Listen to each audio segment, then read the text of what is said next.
Dans le but de faire asseoir le développement intégral à la province, le gouverneur du Nord Kivu, Karli Nzanzu Kasivita, a effectué un bref séjour en ville de Butembo où il s'est rendu avec le directeur général à l'intérim du FONER pour faire l'état des lieux de l'évolution des travaux de construction de la voirie urbaine. Sur place, Karli Nzanzu Kasivita et Madame Selemani Toulia, accompagnés de quelques élus du peuple de la région, ont visité la rue Père Jérôme, choisie comme rue pilote, où les travaux évoluent à pas de géant. Comme gouverneur de province, nous avions capitalisé l'apport du FONER et nous, au niveau provincial, nous allons ajouter à cette quantité qui nous a été donnée, c'est l'argent de la province, donc, financé. Donc, sous ce financement FONER, nous allons ajouter notre quantité pour que cette avenue soit asphaltée. Parce que dans notre vision, nous voudrions capitaliser les efforts et du FONER et du gouvernement provincial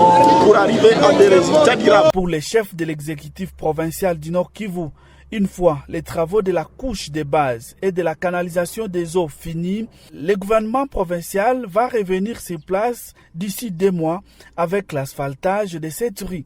Nous continuons à accompagner le président de la République, les gestions de la République, dans le cadre de la restauration de l'autorité de l'État.